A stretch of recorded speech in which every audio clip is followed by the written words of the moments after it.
जाएगी और वो हथेली पे वो मिट्टी रह गई।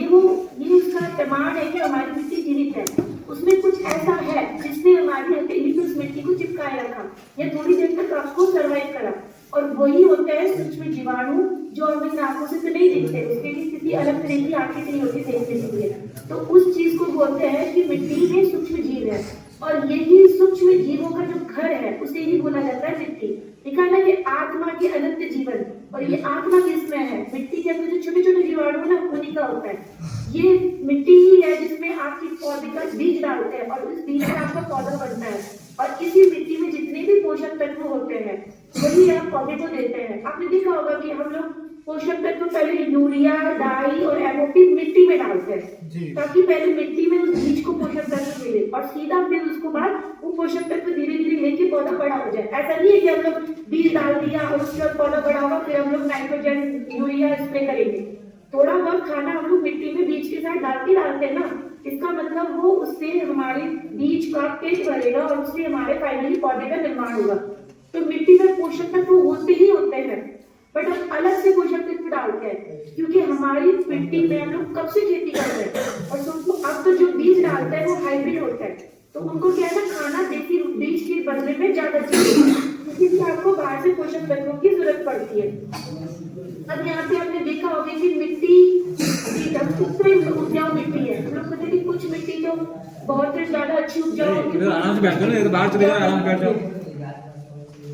तो अब कैसे पता चले कि मिट्टी उपजाऊ है या नहीं है? तो मिट्टी उपजाऊ है नहीं है किसान भाई अपने आप ही पता कर सकते हैं। तो जिस खेत में आपने कम मतलब लागत से खेती की है और सपोज आपने कम पोषक तत्वों का व्यवहार किया है, फिर भी आपकी मिट्टी में फसल काट लिया आपने, तो इसका मतलब मिट्टी में पोषक तत्व है। और किसी मिट्टी में हम लोग पोषक तत्व डाल रहे हैं उसके बाद भी आपकी फसल अच्छी नहीं हो, इसका मतलब जो मिट्टी में है खाने की कमी है। आप उसको जितना खाना खिला रहे हो वो खाना बहुत कम है, तो आपको और डालना पड़ेगा। तो ये कितना डालना पड़ेगा, कब डालना पड़ेगा, यही पता करते हैं हम लोग मृदा परीक्षण से। तो उससे पहले चीजें आते हैं कि हमारी मिट्टी की उपजाऊ घटती क्यों जा रही है, हमारी मिट्टी ना बंजर क्यों होती जा रही है। पहला आपने देखा होगा कि ट्रैक्टर जोत रहा है किसान भाई ना, हम हमारी मिट्टी को बार-बार जोतते हैं। गेहूं की फसल कटी फिर जोता अपन ने, फिर उसके बाद धान की फसल लगाई फिर जोता, फिर समर को कुछ किसान भाई लेते हैं उसमें भी जोत लगाते हैं। तो हमें अपने खेत को बार-बार जोतना पड़ता है। जोतना चाहिए, अच्छी बात है, पर कितनी इंटेंसिटी से हम जोत रहे हैं वो डिपेंड करता है। आजकल क्या है ना, कम गहराई की जुताई को लोग बहुत प्रेफर करते हैं कि हमें कम गहराई में जुताई करनी है, हल्की हल्की जुताई करनी है, जस्ट बीज डालना है, उतना चाहिए बस, वो उसमें हैरो जाना चाहिए। तो हम कम जुताई करेंगे तो उसका क्या फायदा होता है? ज्यादा जुताई करोगे तो नीचे की मिट्टी ऊपर, ऊपर की मिट्टी नीचे, तो जो छोटे छोटे जीवाणु जो बैठे हैं ना वो आपके ऊपर आ जाएंगे, और ऊपर आ जाएंगे तो उनका जो घर है उनका डिस्टर्ब कर दिया आपने। तो इसीलिए कहा जाता है कि कम जुताई करनी चाहिए। उसके बाद अब क्या आता है कि आपकी सॉइल टेस्टिंग, मृदा परीक्षण किसान के लिए करना संभव उतना नहीं हो पाता क्योंकि उसमें पैसा लगता है। तो हम ये नहीं कहेंगे कि आप हर साल कीजिए, बट एटलीस्ट आपको 5 साल में एक बार तो जरूर मृदा परीक्षण करवाना चाहिए, जिससे हमें पता चल सके कि एक्चुअल हमारी मिट्टी में कितने पोषक तत्व प्रेजेंट है। उसके अलावा एक आता है कि हमें केमिकल फर्टिलाइजर, जिसको हम लोग बोलते हैं यूरिया, डाई, एमओपी, और मार्केट में आता है जिंक, आता है जिंक सल्फेट भी किसान भाई डालते हैं, और दुनिया भर के पेस्टिसाइड, फंजीसाइड, ये सब के सब फर्टिलाइजर होते हैं केमिकल। इनका हम व्यवहार बहुत ज्यादा करते हैं, तो हम व्यवहार करें उनका, बट ये नहीं है कि हम अपने खेत में जैविक खादों का उपयोग कम करें, मतलब ना करें। हमें जैविक खादों का उपयोग करना है और केमिकल फर्टिलाइजर का जरूरत आवश्यकता अनुसार व्यवहार करना चाहिए। ऐसा नहीं है कि मान लो हमें 150 केजी नाइट्रोजन चाहिए तो हम लोगों ने 150 केजी नाइट्रोजन देने की जगह हम लोग 100 केजी नाइट्रोजन दे, और जो 50 देना है ना वो आप खाद के रूप में दे दो। केचुआ खाद दे दो, केचुआ खाद भी किसान नहीं मतलब अवेल कर पाता है तो आप गोबर की खाद दे दो। पर गोबर की खाद देते तो वहाँ पे ध्यान देना होता है कि आपको सड़ी हुई गोबर की खाद ही खेत में जानी चाहिए। अगर आपने कच्ची गोबर खेत में डाली है तो इसका मतलब आपके खेत में दीमक लगने के चांसेस बढ़ जाएंगे। इसलिए किसान भाइयों से अनुरोध है कि जब वो गोबर की खाद डाले तो सड़ी हुई गोबर की खाद डाले। किसान भाई इसको करते हैं, नो डाउट किसान भाई ये चीज को फॉलो करते हैं, बट वहां पे वो एक गलती कर देते हैं। हम क्या करते हैं कि हमारे आंगन के बाहर गोबर को इकट्ठा करते रहते हैं। करना चाहिए भाई, क्योंकि एक लेवल से आराम से ट्रॉली में लोड हो जाएगा, बट अगर बात की घर के पीछे करेंगे तो आपको 3 या 4 लेवल की जरूरत पड़ेगी, तो आप लेवल बचाते हो, वो बात सही है। बट जहाँ पे भी आप अपना गोबर डाल रहे हो वहाँ पे प्रॉपर मात्रा में गड्ढा होना चाहिए और उस गड्ढे में गोबर डालिए, ताकि अगर बारिश आए तो बारिश आते वो जो पानी पीला पीला पानी इसके जाता है ना, उसका मतलब उस पोषक तत्व सारे पानी में निकल गए आपके, फिर वो बच गया आपका ढेर। ढेर मतलब वो धूल धूल का ढेर। तो इसका मतलब आपको वो जो गड्ढा रहेगा तो उस गड्ढे में पानी का रिसाव नीचे जाता रहेगा, और जितना पानी का रिसाव नीचे जाएगा तो आपका गोबर बहुत अच्छा गलेगा और मतलब विघटित होगा। आप देखना कभी भी इस तरह की गड्ढा करोगे ना तो गड्ढे के जो नीचे का गोबर है ना वो एकदम बुरादे जैसा रहेगा, काले कलर का रहेगा। तो इसका मतलब अच्छे गोबर की निशानी है। देखो खाना तो सभी खाते हैं, बट कुछ होता है ना कि शरीर में लगना चाहिए खाना। तो मतलब अगर मैं कोई पास्ता खाएगा और कोई मतलब यदि दाल खाएगा तो ऑब्वियसली दाल से खाना, दाल आपके शरीर में लगेगी और आपको ताकत मिलेगी। उसी तरह से आपको क्वालिटी ऑफ खाना मतलब क्वालिटी ऑफ खाद आपको खेत में डालनी होती है, और क्वालिटी ऑफ खाद वही है जो आपकी बहुत ज्यादा मतलब सड़ी हुई होनी चाहिए। और अच्छी उस खाद का क्या निशानी है, आप हाथ में लोगे ना उसमें स्मेल नहीं आएगी, बदबू नहीं आएगी एक तो, और दानेदार हो जाएगा आपका गोबर जो सड़ा हुआ होगा। तो वही आपके खेत में जाना चाहिए, क्योंकि हमें पैदावार भी चाहिए। मैं ये नहीं कहूंगी कि भैया फर्टिलाइजर मत ही डालो, पर भाई पैदावार चाहिए तो उस मात्रा में धीरे धीरे कम कीजिए कि फर्टिलाइजर केमिकल ना डालो, केमिकल को थोड़ा कम कीजिए, और आपके कार्बनिक पदार्थों को जो आपकी खाद होती है उसमें आपका वर्मी कंपोस्ट होता है, आपका सड़ी हुई खाद होती है, आपकी पत्तियां होती है सूखिया, उसके बाद सबसे अच्छी खाद है ढैंचा। ढैंचा किसान भाई लगाता तो जरूर है ढैंचा, बट वो अपने लिए लगाता है, खेत के लिए तो बिल्कुल भी नहीं लगाता। क्योंकि किसान भाई अगर खेत के लिए लगाएगा उस ढैंचा को वो 35 से 40 दिन के अंदर वापस खेत में जोतेगा ही जोतेगा। पर किसान क्या करता है ना कि उसका बीज बहुत महंगा आता है, उसका तना बहुत मजबूत होता है, तो हम अपने बाकी जलावन काम में और झोपड़ी बनाने में यूज कर सके, ठीक है कीजिए। पर अगर खेत में आपने ढैंचा लगाया है तो आधा तो जोतिए और आधा अपने काम के लिए कीजिए। तो भाई ठीक है, स्वार्थ हम देखते ही है, तो जहाँ पे स्वार्थ देखना होता है तो क्या करते हैं, किसी का ज्यादा नुकसान भी नहीं करना चाहिए ना, तो वही काम होता है। आप अपने खेत में ढैंचा उगा रहे हो तो अपना भी स्वार्थ पर सॉल्व कीजिए और मिट्टी का भी स्वार्थ कीजिए। तो उसका यही जुगाड़ है कि आधा जोत दीजिए आधा ले लीजिए, तो ये हो जाएगा। कुछ किसान भाइयों के पास इतनी क्षमता होती है कि वो उसको पूरा जोत सकते हैं, तो जोतना चाहिए। ढैंचा सबसे अच्छी खाद है ढैंचा। मैं क्यों बता रही हूँ ढैंचा अच्छी खाद है, आप अपनी कभी ताजा पत्ती होती है ना उसको और सूखी पत्तियों को मिट्टी में गलाओगे तो ताजा पत्ती 1 सप्ताह के अंदर गल जाएगी, और सूखी पत्तियां गलेगी नहीं। और जितनी जल्दी कोई चीज गलेगी उतनी जल्दी वो पोषक तत्व मिट्टी में छोड़ेगी और आपका पौधा उसको खींचेगा। तो इसीलिए आपको खाद यूज करनी चाहिए। एक आता है लिखा हुआ सुरक्षा फसलें, जिसको बोलते हैं कवर क्रॉप। मतलब आप जब खेती करते हो तो किसान भाइयों के पास ही ये विधि मिली है, हम लोग भी किसान भाइयों से ही सीखे हैं। किसान भाई क्या करते हैं, कोई भी खेती करते तो उसकी मेड़ की तरफ अरहर लगा देते हैं या कोई भी बड़ी वाली फसल लगा देते हैं। तो आपको कवर क्रॉप लगानी चाहिए, जिससे कि कोई कीड़ा अगर आपकी फसल पर आ रहा हो तो वो कीड़ा भ्रमित हो जाए। भाई क्या होता है ना कि किसान कीड़े को लगता है कि मैं वहां जाऊंगा मुझे मक्के के खेत मिलेंगे या गेहूं के खेत मिलेगा, पर अब क्या है कि वो जा रहा है उड़ रहा है, अचानक से उसको गेहूं की हाइट से ऊपर का खेत मिल गया तो वो भ्रमित हो गया, तो वो फिर भूल गया अपना रास्ता। तो वही करना चाहिए, हमें सुरक्षा की फसलें लगानी चाहिए।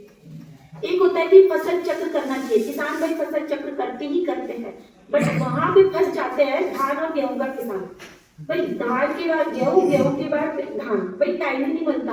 बट अब देखिएगा, अब जब गेहूं की फसल कटती है और धान लगना होता है उसके बीच में आपके पास 2.5 महीने का टाइम होता है। उस टाइम पे आप समर मूंग का यूज कर सकते हो। वो 2 बार उसको टेकिंग कीजिए, खेत में जोत दीजिए, तो उससे आपकी खाद का काम होगा। तो उस तरह से आप फसल चक्र कर सकते हो। किसानों को फसल चक्र करना चाहिए ताकि मिट्टी में वैरायटी ऑफ जड़ आ जाए। फसल चक्र का एक ही मकसद है, सपोज आपका धान चावल यही चलता रहेगा। सपोज मैं रोज रोटी और आलू की भुजिया खाऊंगी तो मैं क्या हो जाऊंगी बीमार, पर रोटी आलू की भुजिया के अलावा मुझे दूसरी सब्जी मिली तो अरे ठीक है आज तो मेरा मन अच्छा है क्योंकि मुझे अलग सब्जी मिली है। तो वो वैरायटी ऑफ खाना मतलब वैरायटी ऑफ फ्रूट। मिट्टी का खाना क्या है, मिट्टी में सूक्ष्म जीवों का खाना क्या है, कार्बन मतलब वो जड़। तो दुनिया भर की जो तरह की जड़ अगर खेत में आएगी तो आपका खेत भी ताजा रहेगा। तो वही बात है। फिर आता है आपकी अंतर्वर्ती खेती। अंतर्वर्ती सारे किसान लाइक करते हैं, स्पेशली गन्ना का किसान अंतर्वर्ती खेती करता है। गन्ना का किसान अंतर्वर्ती खेती करता है, बट आपके क्षेत्र में गन्ना नहीं है तो वहां पे आपका आता है कि मक्का और आलू, उसकी अंतर्वर्ती खेती करते हैं किसान भाई, तो वो करनी चाहिए। बहुत बार शिकायत होती है चूहों का। जब चूहों का करना होता है तो वहाँ पे प्रॉपर मात्रा में आपको प्रिकॉशन लेना पड़ता है, जो आपको पैथोलॉजी के साइंटिस्ट बताएंगे। बाकी आप उतनी मात्रा में ही वो डालिए, मतलब उसमें जो मल्चिंग करते हो ना, राइस का रेसिड्यू रख देते हैं, वो आप कम मात्रा में रखिए। पर दाल, आलू और मक्का, उसकी अंतर्वर्ती खेती की जा सकती है तो आप कर सकते हो। साथ में आता है कि टिलेज, वही जुताई जो आपकी। इसके अलावा एक होता है कि हमारी मिट्टी में कौन कौन सी खादें डालें जो हमारी मिट्टी को उपजाऊ बनाएंगी। तो पहला है आपका केचुआ खाद, जिसको हम कार्बनिक खाद बोलते हैं। तो ये केचुआ खाद ऑब्वियसली छोटे से केचुए ले लीजिए, थोड़े बहुत आपके केमिकल से मिल भी जाते हैं, वरना आप विश्वविद्यालय में आएंगे तो वहां से भी आप केचुए ले सकते हो। और आपका जो गोबर का ढेर है उसमें केचुए डालिए। अगर आपने 100 केचुए लिए हैं तो आपके 5 महीनों के अंदर 100 केचुए 200 केचुए बन जाएंगे। उस 200 केचुए में 100 खुद रखिए, 100 किसी और किसान भाइयों को बेचिए। तो उस तरह से आप अपनी जो नहीं है बढ़ा सकते हो उसको, और वो खाद बहुत अच्छी मानी जाती है। उसके लिए वही कि किसान को थोड़ा सा अपना समय देना होता है। किसान का समय बहुत बेशकीमती होता है। तो उस केस में फिर आपके आता है बायो कंपोस्ट। बायो कंपोस्ट एक रेडीमेड जो मिलती है खाद, और जो शुगर केन के किसान भाई होते हैं, शुगर केन के जो मिल वाला क्षेत्र है वहाँ पे बायो कंपोस्ट रेडी मिलता है। अगर आप उसको ले सकते हो तो वो भी बहुत अच्छी चीज होती है। तो इसके बाद हरी खाद, हरी खाद वही आपका डैचा ले लीजिए, मूंग ले लीजिए, मतलब उसको खेत में आपको जोतना होता है। उसके बाद आता है कि आप मिक्स क्रॉपिंग कीजिए, कि सपोज लगता है, और उसके बाद आपके सूक्ष्म जीव उसको खाते भी हैं और उसी के साथ अपना काम करना स्टार्ट कर देते हैं, और फिर वो आपकी जड़ों तक पहुंचाते हैं। तो सोचो, और जैविक खाद आपको डालेंगे तो मिट्टी में 5-6 तरह की प्रक्रिया होगी, और तब जाके आपका मिट्टी में भी वो खाद मिलेगा और आपके पौधे को मिलेगा। बट जब आप केमिकल फर्टिलाइजर डालोगे तो केमिकल फर्टिलाइजर के क्या होते हैं ना कि 6 मतलब लॉस होने के चांसेस बहुत होते हैं। अगर आप 100 kg यूरिया डाल रहे हो ना तो सिर्फ और सिर्फ 33% ही आपका प्लांट मिलेगा। मतलब 30% होता है, 70 kg का तो यूरिया का फर्टिलाइजर नहीं है। जबकि यूरिया कितना महंगा फर्टिलाइजर होता है। इसी किसान भाई इसको क्या करता है ना, 3 भागों में अप्लाई करता है। पर 3 भागों में भी अप्लाई करेगा तो पौधे की जो क्षमता है ना वो उतनी है कि वो उतना ही खा सकता है, तो आपको उतना ही देना चाहिए। कभी यहाँ पे केमिकल फर्टिलाइजर जो भी हम डालते हैं ना वो सीधा मिट्टी में जाएगा, और सीधा मिट्टी में जाने के बाद उसका क्षय तो होगा, साथ में उसका 30 या 40% वो प्लांट को ले पाएगा। तो ये हुआ कि अब देखिए, जब आप जैविक खादें डालते हैं तो आपको पहले मिट्टी का पेट बढ़ता है। मिट्टी के पेट बढ़ने से आपके सूक्ष्म जीवाणुओं की संख्या बढ़ जाती है। तो ये मान लो कि जब आपने इंजीनियर की संख्या बढ़ जाएगी। जब सोचो हमारी मिट्टी में करोड़ों इंजीनियर काम करेंगे तो आपका तो पौधे का विकास हो ही जाएगा। बट हम क्या करते हैं ना, हम उन इंजीनियरों की संख्या को घटाने का काम करते हैं, और वो घटाने का काम होता है हमारा केमिकल फर्टिलाइजर। तो हमें डालना है केमिकल फर्टिलाइजर, बट हमें उतनी मात्रा में डालना है कि जैसे 150 डाल रही हूँ मैं, 150 kg मुझे अगर चाहिए यूरिया तो मैं उसमें 100 kg डालूंगी, 50 की मात्रा को मैं जैविक से पूरा करूंगी। फिर अगले साल में 100 की जगह 70 डालूंगी, फिर उतना करूंगी। तो धीरे धीरे करके मुझे केमिकल फर्टिलाइजर को घटाना है। अब एक आता है कि केमिकल फर्टिलाइजर और जैविक खाद, उन दोनों को मिला जुला के जो खेती की जाती है ना उसको बोलते हैं एकीकृत पोषक तत्व प्रबंधन, INM। इस पे आप लोगों की काफी क्लासेस हुई होगी तो मैं इस पे नहीं आती हूँ। अब ये बताते हैं कि मृदा परीक्षण। अब जो आपका मेन टॉपिक है मैं उस पर आती हूँ। हम STFR मशीन से सॉइल की टेस्टिंग करते हैं। सॉइल की टेस्टिंग में क्या क्या चीज होती है जिससे कि हमें पता चलेगा कि हमारी मिट्टी कैसी है। तो मिट्टी अच्छी है तो उसके 3 इंडिकेशन होते हैं। सपोज मुझे सबसे पहले देखना है कि यार मेरे को वायरल हुआ है नहीं हुआ, तो मैं क्या करूंगी, सबसे पहले वायरल का चेक करने के लिए अपना ब्लड टेस्ट करवाऊंगी। ब्लड टेस्ट करवाने के बाद क्या बताएगा मेरे को, मेरे खून में कितनी प्लेटलेट्स है, मतलब RBC काउंट है, WBC काउंट है, कितना हुआ। तो ये प्रोसीजर होता है जब इंसानों की जब जांच होती है। तो सेम टू सेम हमारी मिट्टी में भी ऐसे होता है। मिट्टी में हमारे भौतिक, रासायनिक और जैविक, ये 3 तरह के इंडिकेटर होते हैं। भौतिक मतलब हमारी मिट्टी कैसी दिखती है। आप देखना किसी खेत में बहुत ज्यादा जैविक खाद डलती जा रही है, उस खेत की मिट्टी और अपने खेत की मिट्टी को हटा लेके देखना। जहाँ पे ऑर्गेनिक खाद, जैविक खाद डलता है ना ज्यादा, वहां की मिट्टी बहुत हल्की होती है, उसमें नमी को होल्ड करने की, मतलब धारण करने की कैपेसिटी ज्यादा होती है। और जो अगर जिसमें रसायन डलते हैं तो वहां पे टेले बन जाते हैं, वो मिट्टी थोड़ी सी हार्ड होती है, तो उससे भौतिक संरचना करता है। जो मिट्टी हार्ड होगी वो नरम नहीं होगी, इसका मतलब उसमें छेद होते हैं ना, दोनों स्पेस, उनके जो बीच में पानी रिश्ता है तो वो पानी का रिसने की कैपेसिटी कम हो जाएगी। और जो हल्की मिट्टी होगी उसमें बहुत सारे पोर स्पेस होंगे, पानी को धारण करने की क्षमता बढ़ जाएगी। उसे कहते हैं भौतिक, मतलब भौतिक, जिसको मिट्टी को देख के बता सकते हैं। तो इसके लिए तो हमें कोई भी टेस्टिंग की जरूरत नहीं होती है भौतिक संरचना के लिए। मिट्टी को किसान, कोई भी किसान या कोई भी मतलब किसान मिट्टी को देख के, खेत को देख के बता सकता है कि आपका खेत की मृदा अच्छी है या बुरी है, पर वो होता है। बट एक्चुअली अगर जब आपको पोषक तत्व व्यवहार करने होते हैं तब आपको रसायन, मतलब मिट्टी की रासायनिक संरचना देखनी होती है। और मिट्टी की रासायनिक संरचना में कब पता चलेगी? जब हम सॉइल टेस्टिंग करेंगे। तो मैंने आपको बताया ना कि मिट्टी की भौतिक, मतलब मिट्टी को देख के हम बता सकते हैं कि मिट्टी कैसी है। तो 2 खेत है, एक खेत में जोतते हैं, मतलब जुताई बहुत होती है, और एक खेत में क्या करते हैं ना कि कम जुताई होती है, मतलब आपका जो फसल का ठूंठ है, अवशेष है, वो खेत में रह रहा है और सीड ड्रिल की मशीन की जरूरत है, उससे मतलब हल्की जीरो टिलेज मशीन से उसमें हल्की सी एक लाइन खींचती है और उसी में आपका बीज गिरता रहता है। तो देखिए कि इसमें ठूंठ भी बचे हुए हैं आपकी, और आपकी फसल भी लगेगी इसमें। तो दोनों की मिट्टी में बहुत अंतर है। इस साइड की जो मिट्टी है जो काले कलर की है, उसको लग रहा है कि वो मिट्टी नहीं है, ऐसा लग रहा है उसने गोबर उठा रखा है, पर वो एक्चुअली उस खेत की मिट्टी होती है, बहुत भूरी भूरी हल्की होती है। और जहाँ पे ज्यादा जुताई होती है तो वहां पे डेले से बन जाते हैं। और ऐसा नहीं है कि ये फोटो मैंने आपको इस तरह से नहीं है, इसका साक्षात प्रमाण देखना है आपको। तो हमारी यूनिवर्सिटी में ऐसे खेत है जो 30-30 साल से जुते नहीं है, जिनको जोता नहीं गया है, और उनमें आज की डेट में बहुत अच्छी पैदावार लेते हैं। बट ये लेकिन बस उस केस में आपको मशीनों की जरूरत है। तो किसान भाइयों को अपनी खेती में जितने से ज्यादा मशीनों को यूज करेंगे तो उसकी मतलब लेबर की क्षमता, लेबर भी घटेगी, और साथ में आपकी जो टाइमिंग है ना खेती के प्रति वो बढ़ जाएगी। क्योंकि हमें स्मार्ट के वैज्ञानिक तरीके से स्मार्ट फार्मिंग करनी है। पुराना वाला जमाना नहीं है जिसमें हम लोग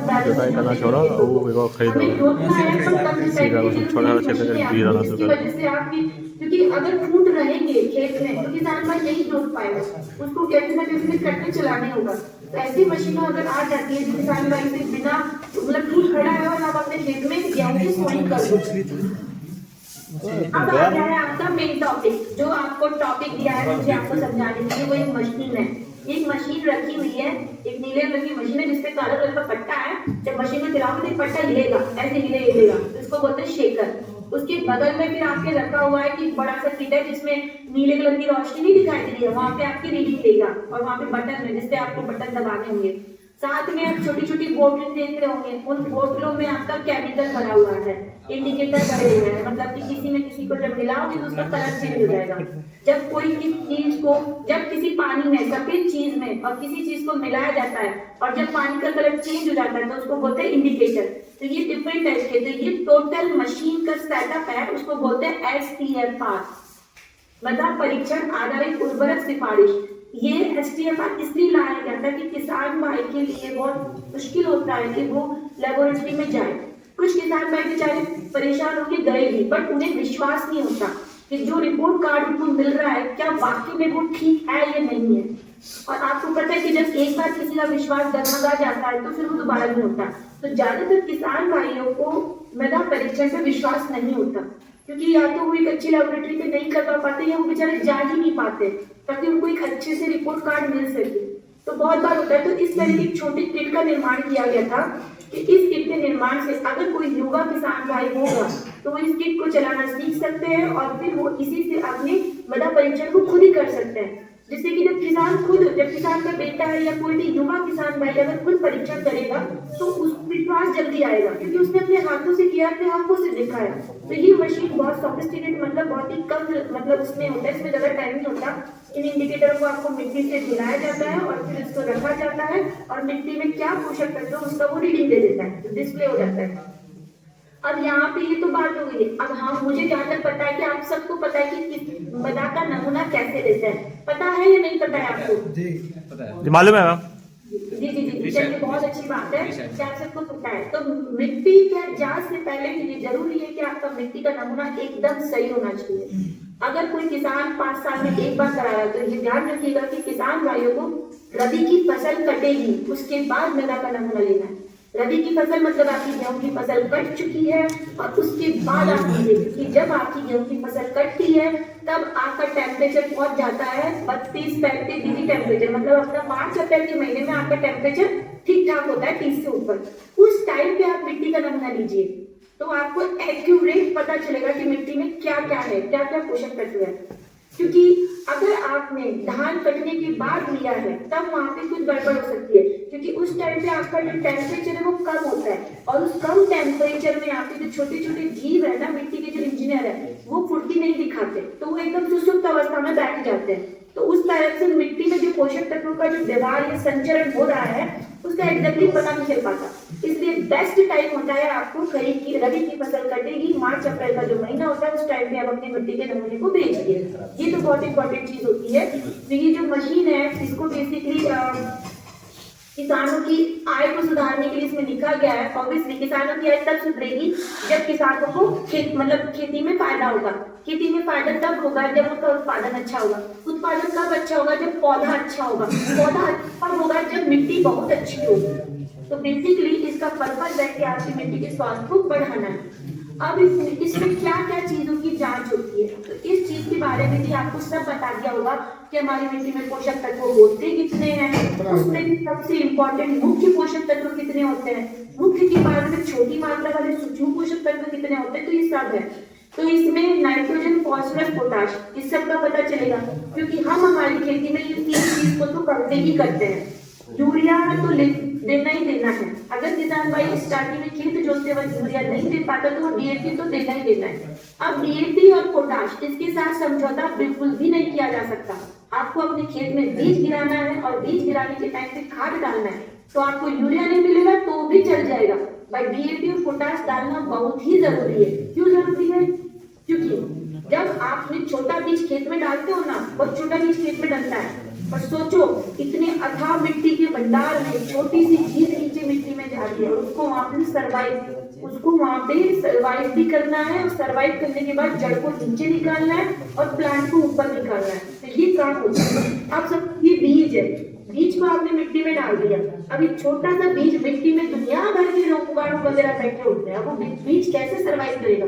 तो वो कैसे सर्वाइव करेगा? तो हमारे किसान भाई क्या करते हैं, बोला भी जाता है आज के दिन में, आज की जो खेती करेगा कोई भी किसान, अपने बीज को एसेस नहीं डाले, बीज को उपचारित करके ही डाले। तो उपचारित करने का आपका तरीका है, आप फंजीसाइड से कर रहे हो, आप ट्राइकोडर्मा से कर रहे हो तो बहुत अच्छी बात है, आप गोमूत्र से कर रहे हो वो भी बहुत अच्छी बात है, कोई भी बायो फर्टिलाइजर उससे कर रहे हो बहुत अच्छी बात है। किसी ना किसी से बस ट्रीट करके आपको बीज को डालना है। ट्रीट करके जब डालोगे तो सपोज बीज में एक कोटिंग हो गई है, तो उस कोटिंग को कोई भी भेद नहीं पाएगा, जो आपके जीवाणु विवाणु है रोगाणु वो भेद नहीं पाएंगे। तो एटलीस्ट वहाँ पे कीड़े लगने का चांसेस तो खत्म हो गया। अब आते हैं आपको जड़ को निकलना है। तो जड़ निकलने के लिए सबसे इम्पोर्टेंट है, कोई भी चीज का फुटाव कब होगा? सपोज आपने बीज को फोड़ना है, मतलब फुटाव करना है, तो क्या करोगे? उसको पानी में डाल दोगे, बीज पानी को बीज अच्छे से सोखेगा, और जब पूरी तरह से पानी से भर जाएगा फिर अचानक से फूट जाएगा। तो अब बीज के अंदर पानी को पहुंचना है, तो कैसे पहुंचेगा? वो पहुंचाने का काम करता है आपका MOP, muriate of potash. Muriate of potash से मिलता है आपको पोटेशियम, और यही पोटेशियम अगर आपने खेत तैयार करते हुए डाला तो ये पोटेशियम क्या करता है कि जो भी खेत में नमी है उस नमी को, उस जो बीज के जो कोट होता है, उसकी जो बाहर का आवरण होता है, उससे वो उसको नरम करके और अंदर वो पानी को पहुंचाता है। आपने देखा होगा जो सीड के पास जो कोटिंग होती है उसको हम लोग छेद नहीं कर, मतलब उसको इजिली उसको ब्रेक नहीं कर सकते, उसको ब्रेक करने की ताकत चाहिए होती है। तो वो पहले पानी को अवशोष करता है और फिर जब पानी उसने संचय कर लिया उसके बाद बीज का फुटाव हो जाता है। फुटाव करने में सबसे पहले चीजें निकलती है आपकी जड़, और जैसे जड़ निकलती है साथ में आपका तने का पोषण भी निकलता रहता है। जब जड़ निकलती है तो जड़ ही एक चीज, एकमात्र जड़ ही होती है जो पोषक तत्वों को खींच के आपके प्लांट को पहुंचाती है, पौधे को पहुंचाती है। तो ये मान लीजिए कि जड़ को आप ऐसे समझिए, जो मम्मी के मतलब माता के पेट में जो बच्चा होता है ना, उस बच्चे को 9 महीने खिलाने का काम कौन करता है? वो प्लेसेंटा, जो बच्चे की नाभि से लेके वहां तक जुड़ा होता है, उसी के थ्रू वो 9 महीने तक खाना पीना सब करता है और उसी से उसकी ग्रोथ होती है। तो वो प्लेसेंटा बहुत जरूरी होता है। वही प्लेसेंटा ये मान लो जड़ है हमारी, जो जड़ जितनी गहरी होगी, जितनी मजबूत होगी और जितना नीचे तक जा पाएगी, तो ये मान लो उतने ही पोषक तत्वों को ऊपर तक नीचे तक खींचकर ऊपर लाएगी।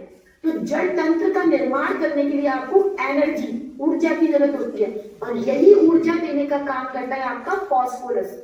इसीलिए किसान भाइयों को खेत तैयार करते वक्त यूरिया डालेंगे नहीं ना तो भी चल जाएगा, आप वो 50% यूरिया बचा लीजिए, बट आप डीएपी, जिसको डाई बोलते हैं आप लोग, और पोटेशियम, इस चीज को दोनों को प्रॉपर मात्रा में डालिए। अब कहोगे कि नहीं भाई यूरिया नहीं डालेंगे तो हमारा तो भाई फसल बर्बाद हो जाएगी। अरे नहीं भाई, क्योंकि जो डीएपी है, डीएपी में आपका 18% नाइट्रोजन होता है और 46% आपका फास्फोरस होता है। तो सोचो 18% नाइट्रोजन आपको बीज से पौधे निकालने के लिए पर्याप्त है। तो जो नाइट्रोजन आप खेत तैयार करते वक्त डालते हैं, उसको जब डालिए जब आपका जर्मिनेशन, मतलब खेत में बीज का अंकुरण हो चुका होता है, तब आप अपनी नाइट्रोजन डालिए। तो सोच 120 गेहूं का किसान 120 केजी नाइट्रोजन डालना होता है उसको पर हेक्टेयर में, तो वो 120 केजी में भी मान लो कि 4 कर भी अपना ये मान लो कि 70 केजी डालिए, बाकी को मत डालिए। तो स्टार्टिंग में मत डालिए क्योंकि उतनी नाइट्रोजन आपको धीरे धीरे देता है। तो ये चीजों का बहुत जरूरी होता है कि ये होता है मुख्य पोषक तत्व। इसके अलावा जब हमारी मिट्टी की उर्वरक क्षमता कम हो चुकी है तो हम लोगों को डालना होता है सूक्ष्म पोषक तत्व। सूक्ष्म पोषक तत्व तो 4 होते हैं, आपको पढ़ाया होगा, बट हम लोग 2 ही पे फोकस करते हैं। सबसे इम्पोर्टेंट होता है आपका जिंक और बाद में आपका होता है बोरोन। बोरोन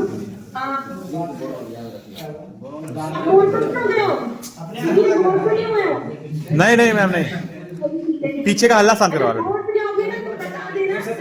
माहौल है, मैं मतलब स्टॉप कर दूंगी, ठीक है? डिस्टर्ब कर रहे हैं उसका बड़ा कर देगा। अच्छा ठीक है। तो देखिए सूक्ष्म पोषक तत्व जो लोग खाद्यान्न मतलब सीरियल मतलब धान गेहूं और मक्का वाले किसान हैं तो वो अपने हिसाब से करते हैं। तो जो धान गेहूं वाला किसान है वो जिंक डालेगा ही डालेगा, जो मक्का वाला किसान है वो जिंक भी डालेगा, बोरोन भी डालेगा।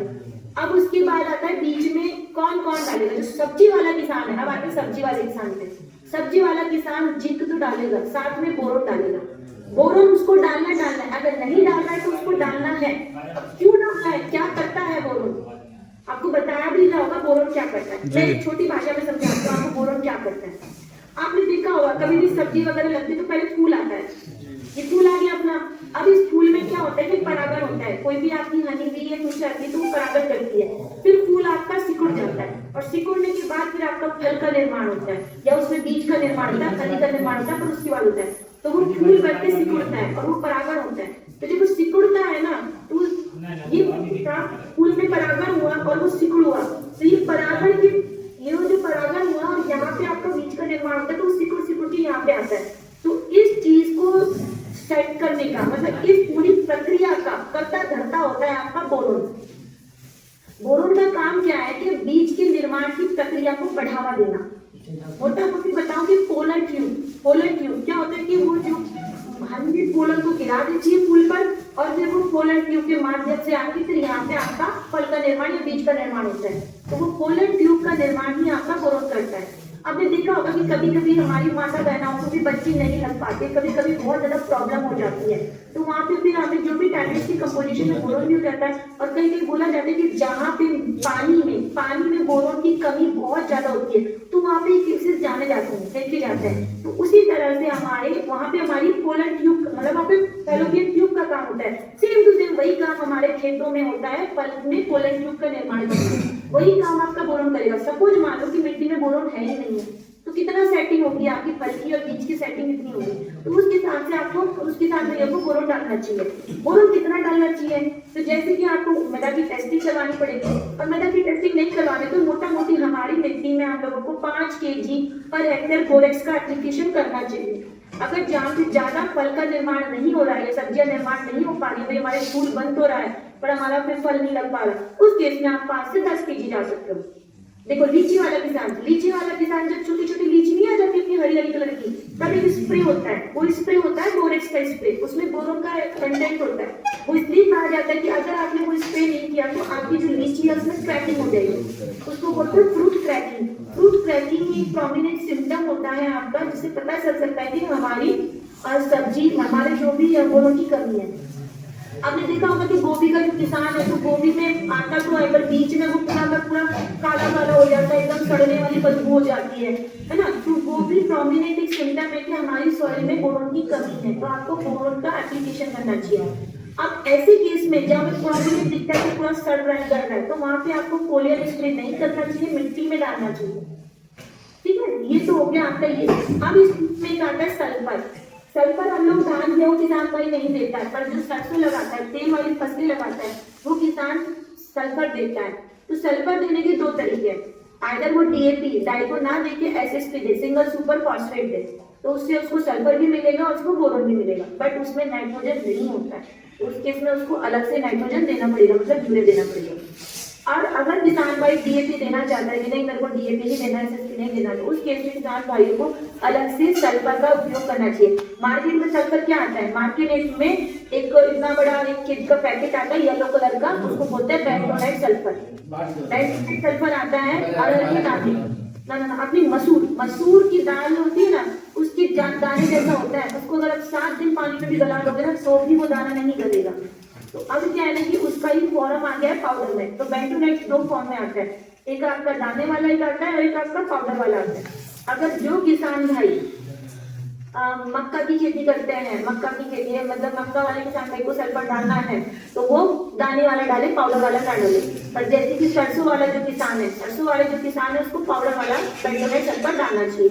क्योंकि सल्फर का काम क्या होता है, जो आपकी तेल में या सुगंध वाली खुशबू नहीं आती है, पंजेंसी वाली स्मेल जो सरसों के तेल में आती है, कोई भी तेल में जो स्मेल नहीं आती है वो सरसों की वजह से आती है, इसलिए सल्फर डालना चाहिए। तो ये चीजें तो मोटा मोटी कि हमें एसटीएफआर से जब आप परीक्षण करोगे तो आपको ये चीजों का पता होना चाहिए। हर एक पोषक तत्व का अपना अपना एक अलग ही गुण होता है, कौन से पोषक तत्व का क्या काम है वो भी हमें पता होना चाहिए, तो आपको पढ़ा दिया होगा। जैसे कि मैंने फास्फोरस पोटेशियम तो बता दिया। सूक्ष्म पोषक तत्व जिंक और बोरोन बहुत कम मात्रा में होता है, बट ये व्यवहार करना ही चाहिए ताकि आपकी जो आपकी पैदावार है वो बहुत अच्छी हो सके।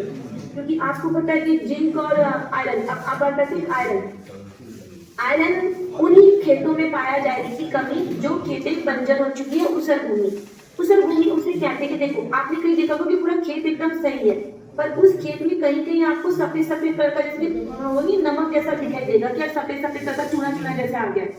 और कैसे पता चलेगा कि उसर भूमि कैसी है, जिस खेत में धान अच्छे से हो जाएगा पर गेहूं अच्छे से नहीं हो पाएगा। अगर गेहूं हो भी रहा है तो कहीं कहीं गेहूं आपका पूरी की पूरी पत्तियां ही पीली पड़ जाएगी। ये प्रोमिनेंट सिम्टम है कि उस खेत में आपकी आयरन की कमी है। तो वहाँ पे आपको आयरन सल्फेट का आपको 5 kg पर हेक्टेयर की उसमें अप्लाई करना है। स्प्रे नहीं करना चाहिए, खेत में मिट्टी में ही व्यवहार करना चाहिए। स्प्रे तब करना चाहिए जब कुछ ही पौधों में उसकी कमी दिखाई देती है। सबसे बेस्ट उपचार है कि आपको खेत में ही डालिए ताकि पहले मिट्टी अपना पेट भरेगी, फिर उसके बाद वो जड़ों के थ्रू आपके प्लांट को देगी। तो ये चीजें पता चल जाती है। तो इसमें बता के रखना है कि आप एसटीपीआर से कैसे कैसे काम कर सकते हैं। अब ये दुनिया भर की केमिकल फर्टिलाइजर है जो हम लोग देते हैं, ठीक है। फर्टिलाइजर में एक मार्केट में एक आता है ट्राइकोडर्मा कार्बेनियम, एक ये डब्बा है ट्राइकोडर्मा, इसको मार्केट में बोलते हैं बायो कंट्रोल, एक फफूंदनाशी। ट्राइकोडर्मा एक फफूंद है, तो किसान भाई इसको डालते भी है। हर किसान भाई का अपना अपना तरीका होता है इसको डालने के लिए। कुछ किसान भाई इसको सड़े हुए गोबर में मिला देते हैं, फिर उसको जूट के बैग से ढक देते हैं। 7 दिन के बाद वो जूट का बैग पूरा हरा हरा हो जाएगा, उसमें फफूंद लग जाएगी, फिर उसको वो मिट्टी में व्यवहार करते हैं। ये बहुत अच्छा तरीका है, किसान भाई बहुत अच्छे से करते हैं इसको। तो जो नहीं करते उनको करना चाहिए और ये बहुत ही फायदेमंद है। इससे आपके पौधों में कीड़े लगने के चांसेस कम हो जाएंगे, मतलब बीमारी लगने के चांसेस, ठीक है। कीड़े वाला नहीं है, बीमारी वाला, ठीक है। और महाजिंक 33% भी आता है और एक 21% वाला भी जिंक आता है। तो किसान भाई अपने हिसाब से वो अप्लाई करते हैं। अब आता है कि हाँ, इस चीज के अलावा मैं एक और चीज पे आपको बताना चाहूंगी कि अभी जैसे कि धान का फसल कटा है और गेहूं का फसल लगा है, तो बहुत किसान भाइयों ने अपने खेत में खूब जलाया है, खूब दमा चौकड़ी बचाई है। तो दमा चौकड़ी किसान भाइयों को नहीं बचानी चाहिए, उनकी मजबूरी है। मैं समझती हूँ कि उनकी मजबूरी है कि उनके पास टाइम भी कम होता है और क्या करे भाई, उतना लेबर लगेगा, उसका करेंगे कैसे, उसकी पत्तियां वगैरह जलाने तो जला देते हैं। जलाने के बाद अपने खेत में पानी डालते हैं और खेत को जोत देते हैं। ये उनका बेस्ट तरीका होता है। जैसे मैं शुगर केन में काम करती हूँ तो शुगर केन किसान भाई ना आंख बंद करके उसको जला देते हैं। तो मेरा ये कहना है कि जलाना नहीं है, जलाना से आपको फायदा तो नहीं है, थोड़े कम समय का फायदा है, पर नुकसान तो लंबे समय का है। और ऐसा नहीं कि उस खेत में जैसे अपनी खेती करनी है, अरे भाई आपके बच्चे नौकरी भी लग जाएंगे तो भी क्या खेतों को थोड़ी ना बेचोगे, खेत तो कोई ना कोई तो करेगा ही, चाहे खुद ना करे तो किसी और को लीज पर देके करवाएंगे, पर खेत तो बेचे। आज समझदार इंसान तो कभी खेत में बेचने का डिसीजन करेगा, तो उस खेत में आपको खेती ही करनी है, मकान तो बनाना नहीं है क्योंकि मकान तो ऑलरेडी है आपके पास। तो हमें इस खेतों में जलावन नहीं, मतलब जलाना नहीं चाहिए, उससे नुकसान होता है। तो उसको कैसे मैनेज किया जाए, मतलब उस अवशेष को कैसे मैनेज किया जाए, तो उसके लिए एक टेक्निक होती है जहाँ पे लिखा हुआ है जैव अपघटन तकनीक। मतलब उस पत्तियों को आपको कुछ चीज छिड़कोगे और वो पत्ती आपकी गल जाएगी, बट किसान भाई को ये कहना है कि नहीं कुछ नहीं गलता, वो सब फालतू का हमारे पैसा बर्बाद है। तो ठीक है, उन्हीं की भाषा में उन्हीं के लिए एक सरल विधि भी है कि आप अगर माइक्रोवेव डिकम्पोजर मार्केट में आता है, ये 150 रुपए का आता है, बट अगर वो नहीं खरीद पाते तो मैं एक छोटी चीज और बताती हूँ कि क्या करना है कि खेत में पत्तियां बिछी हुई है, क्या करना है आपने कि खेत में पानी चला देना है। जब खेत में पानी चला रहे हो ना, तो वहां पे आप गोबर का घोल बनाइएगा और उस गोबर के घोल को उसी पानी की जो जिससे खोलते हो ना, उसी में उस गोबर के घोल को जाने दीजिएगा, वो करिए। और साथ में ट्राइकोडर्मा, अगर आप माइक्रोवेव डिकम्पोजर ना खरीद पाओ तो ट्राइकोडर्मा का भी उसी घोल में जाने दीजिएगा। तो जैसे जैसे आपकी पत्तियां यहाँ है और जैसे जैसे पानी नीचे जाता रहेगा और पानी में वो पत्तियां डूबती जाएंगी, तब आपका पत्तियां 2 महीने का, मैं ये नहीं कहूंगी कि 1 दिन में चमत्कार हो जाएगा, 2 महीने के लगभग आपकी सारी पत्तियां गल जाएगी। आपने बस यही करना है कि जहाँ पे पत्तियों को एक जगह भीड़ी करनी है और इकट्ठा करना है बस, और जहाँ पे आपको अगली फसल लगानी है उसके लिए बस जगह बना दीजिए, तो वो अपने आप पाई, अगली फसल को भी पानी तो देना ही है हमें, तो वो काम भी बना कि पत्तियां गल भी रही है, उसी पत्तियों से आपका खाद भी बनता है। और उसके बाद अगर आपको फसल लगाने से पहले भाई खेत पूरी तरह से तैयार करना है तो आप खेत को जोत दीजिए। ये तो हो गया। इसके अलावा एक और चीज आती है कि नहीं, किसान भाइयों के पास उतना टाइम नहीं है, तो जो आपका खेत है, खेत का जो एक कोना होगा या खेत में कहीं साइड में पेड़ होगा, तो वहां पे आप गहरा गड्ढा खोदिए और उस गड्ढे में सारी की सारी पत्तियों को इकट्ठा कर दीजिए, उसमें थोड़ा बहुत गोबर का और स्लरी बना के घोल बना के वो छिड़क दीजिए और थोड़े से केचुए डाल दीजिए। गोबर का घोल बना के थोड़ा सा छिड़कना पड़ेगा, थोड़ा सा गोबर छिड़कना पड़ेगा। क्यों? क्योंकि पत्तियों को गड़ाने का काम करेंगे सूक्ष्म जीव, और सूक्ष्म जीवों को खाना चाहिए और वो खाना होता है आपका गोबर, तो वो गोबर की स्लरी और गोबर डालिए, थोड़े से केचुए डालिए, तो धीरे धीरे धीरे धीरे आपका गलना स्टार्ट कर देगा। आपका मतलब जो देश कीमती खजाना है आपकी, जो अवशेष है, फसल अवशेष, वो भी आपकी बच जाएंगे, उनसे भी आप फायदा ले पाओगे। जैसे वो आपकी खेत की जो कॉलम में जो भी आपकी खाद तैयार होगी उसको आप वापस यूज कर सकते हो। इसके अलावा एक और चीज है, लिखा होगा यांत्रिक प्लस जैविक विधि।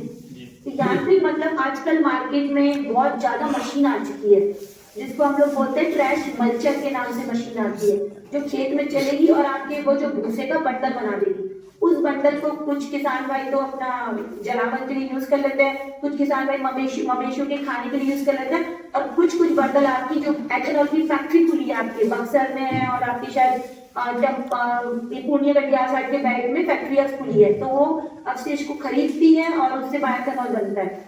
तो इस तरह से ले सकते। तो मोटा मोटी मेरा कहने का मतलब यह है कि आप अपने खेत में जो भी फसल अवशेष है उसको जलाए मत। जलाने के अलावा जितनी भी तिगड़मबाजी लगा सकते हो लगा लो उसके साथ, पर उसको जलाना नहीं है। क्योंकि देखिए जब आप जलाओगे ना तो क्या नुकसान होता है। तो जो खेत में आपने रात में एक टीवी जला के छोड़ दी, पर वो खेत रात भर जलता है। जब आप टीवी जलाते तो सोचो उस वक्त आपका 30 डिग्री टेम्परेचर चलता है, और पूरी रात में जब वो खेत में आग लगती है ना तो 300 से ऊपर टेम्परेचर पहुंच जाएगा। बताओ 300 से ऊपर के टेम्परेचर में ये छोटे छोटे जीव बचेंगे? कतई नहीं बचेंगे। और जब आपकी मिट्टी में बीज छोटे छोटे जीव नहीं बचेंगे तो फिर आपकी मिट्टी तो हो जाएगी खराब। आपने तो ठीक है अपने लेबरों की बचत कर ली, पर सोचो मिट्टी को तो खराब कर दिया ना। तो वही है कि हमें उतने हाई टेम्परेचर पे आपकी मिट्टी के जितने पोषक तत्व है वो धुआं बन के उड़ जाते हैं, और आपके सूक्ष्म जीवाणु उस टेम्परेचर को सहन ना करके, तो जो हम जैसा इंसान है हमारी बॉडी में टेम्परेचर कितना होता है? 37 डिग्री टेम्परेचर। 97। हमारी गर्मियों में सोचो इस बार अप्रैल के और जून के महीने में 40-45 को क्रॉस कर गया। हाय हाय गर्मी होगी, मतलब कितनी तेज गर्मी थी। सोचो इस साल मतलब रिकॉर्ड तोड़ गर्मी पड़ी थी इस बार बिहार में ना। तो सोचो हम उसको सर्वाइव नहीं कर पा रहे थे, हमारी हालत खराब हो रही थी, मर रहे थे लोग गर्मी से। तो सोचो सूक्ष्म जीवाणु को तो क्या होगा, जो खेत के इंजीनियर है, तो खेत में आपकी दुनिया मतलब काम करेंगे ताकि आप अपनी फसल को काट सको। देखिए, और ऐसा नहीं है कि लोग करते नहीं है, आप ही के किसान भाई, आप ही के मित्र हैं, वो बिना खेत को जलाए हुए उसमें खेती करते हैं। जैसे देखो यहाँ पे ठूठ लगी हुई है, पर देखो आपकी यहाँ पे दूसरी फसल हो रही है ना, उसी ठूठों में आपकी फसल हो रखी है। यहाँ पे देखो पूरा का पूरा गन्ने में तो सबसे ज्यादा फसल अवशेष निकलता है, तो भी वो फसल ऐसा अच्छा गन्ने का देखो अलग से खूंटी निकल रही है, आपके बुलंद के लाबाद में खूंटी निकल रही है, हुआ ना, देखो हुई ना खेती। तो इसी तरह से खेती होगी और ये है वो गल जाएंगे। अरे भाई 6 महीने की फसल होती है, अब तो फिर बीज ऐसे आ गए, हम लोग शॉर्ट ड्यूरेशन वैरायटी लेते हैं, तो 5 महीने की तो फिर भी फसल होती है। अरे तो 2 महीने में तो वो गलेगा, तो गल तो जाएगा आपका। तो यही है। और अगर हम जलाएंगे तो सबसे ज्यादा ये जो सबसे अच्छा इंपॉर्टेंट जीव है ना हमारी मिट्टी में, वो केचुआ, वो केचुआ कम हो जाएगा। आप देखना कभी भी, आप अपने धान गेहूं के खेत में देखना कभी भी, छोटे छोटे से नहीं हो जाते दाने दाने से, वो आपको कम दिखाई देंगे, पर वही दाने लीची और मैंगो के बागान में आपको बहुत ज्यादा दिखाई देंगे। वो दाने एकमात्र प्रमाण है कि आपके खेत में केचुआ है या नहीं है, क्योंकि खेत में केचुआ खुद में नेचुरली होता भी है, पर वो उन्हीं खेतों में नेचुरली केचुआ मिलेगा जिसका जैविक कार्बन बहुत अच्छा हो, अच्छा मतलब 0.8% से ज्यादा हो। तो ये तो हो गया आपका। ये तो अभी गेहूं का टाइम चल रहा है, तो गेहूं के टाइम का मैं जस्ट बताना चाह रही थी। जैसे कि गेहूं का टाइम चल रहा है, हमारे किसान भाई गेहूं का लगा भी चुके होंगे। तो सीड ट्रीटमेंट, आप अपने गेहूं का उपचार किया, सब लोगों ने गेहूं के बीज को उपचारित किया है नहीं किया है? ट्रीटमेंट किया है, किससे किया है आपने सीड ट्रीटमेंट? मतलब यहाँ पे मैंने डिफरेंट कंपोनेंट है, उसमें से किससे ट्रीटमेंट किया है आपने? नहीं किए हैं, ऐसे एक बार किए हैं, जोत के खाद डाल तो उसको थोड़ा सा मिला दीजिए, उसको डालिए, क्या चला जाएगा। तो वो बहुत फायदेमंद होता है, तो इसमें बहुत इंपॉर्टेंट है। जैसे कि अगर आपकी खेत में प्रॉपर मात्रा में धूप नहीं आती है, धूप मतलब वहाँ पे सॉइल सोलराइजेशन नहीं होता, धूप, खेत को धूप दिखाना भी बहुत जरूरी होता है कभी कभी। पिछली फसल की कुछ जीवाणु है ना आपके खेत में रह जाते हैं, तो उस वजह से धूप दिखाना होता है। अगर आपकी प्रॉपर मात्रा में धूप नहीं आती तो वहाँ पे आपको कार्बन डिजिल या ट्राइकोडर्मा से उपचारित करना चाहिए। अगर प्रॉपर मात्रा में धूप आती है तो आप दुनिया भर के जो मार्केट में बायो फर्टिलाइजर प्रेजेंट है उससे आप बीज उपचारित कीजिए।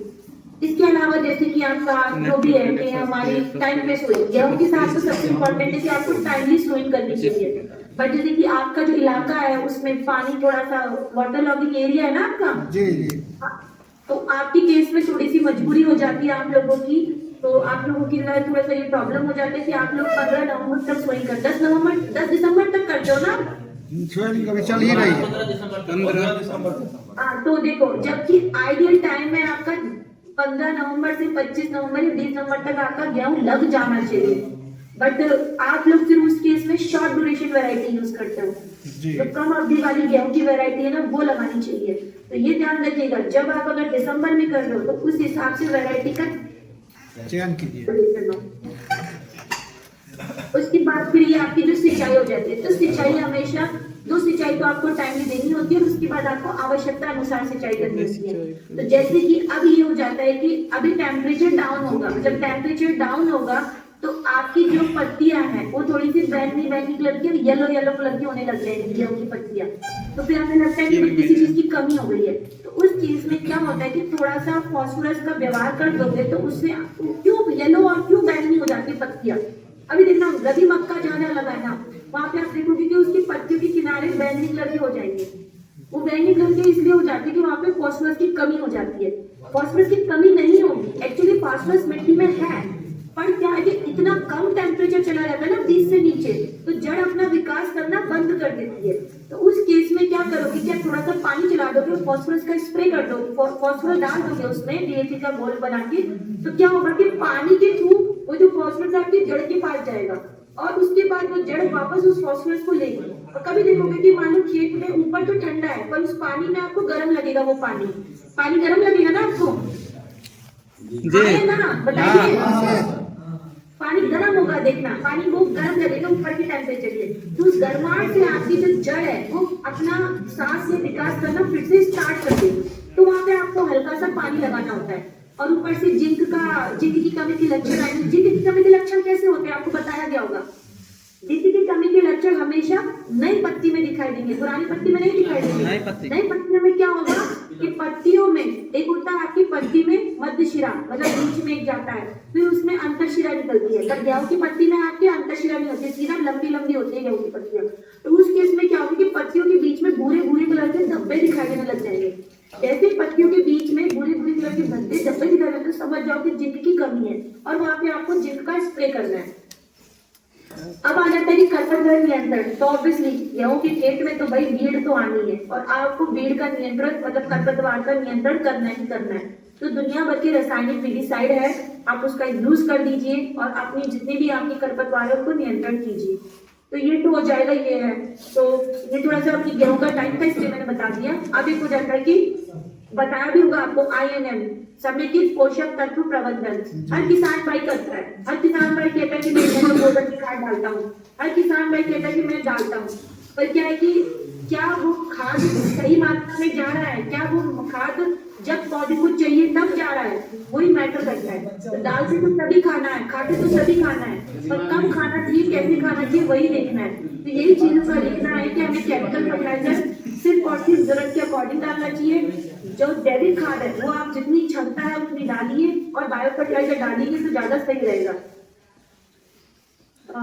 ठीक है, तो इसी के साथ मेरे सारे किसान भाइयों को बहुत बहुत धन्यवाद। आप लोगों ने अच्छा सुना, मतलब अच्छे से सुना और आप लोगों से भेंट हो नहीं पाई क्योंकि थोड़ा दूर भी है और मेरे पास छोटी सी बच्ची है तो मुझे उसके लिए थोड़ा सोचना पड़ता है। बाकी अगर हमारी यूनिवर्सिटी में 6 से लेके 8 फरवरी को मेला कर रहा है, बहुत बड़े लेवल का मेला है, तो आप सारे किसान भाई उसमें आमंत्रित हैं। आप सब लोग आएंगे, और आप आएंगे तो मेरे को भेज दीजिएगा तो मैं आपको वो खेत बताऊंगी जो 30 साल से नहीं जुटा है और सोचो उससे अभी भी खेती होती है, बहुत अच्छी खेती होती है। मैम यूनिवर्सिटी कहाँ का है आपका ये बता दीजिए। यूनिवर्सिटी कहाँ है? पूसा ना, हाँ यूनिवर्सिटी आपकी डॉक्टर राजेंद्र प्रसाद केंद्रीय कृषि विश्वविद्यालय पूसा में है, पूसा ब्लॉक में है। जी समस्तीपुर पूसा, और पूसा समस्तीपुर में पड़ता है, समस्तीपुर बिहार में पड़ता है।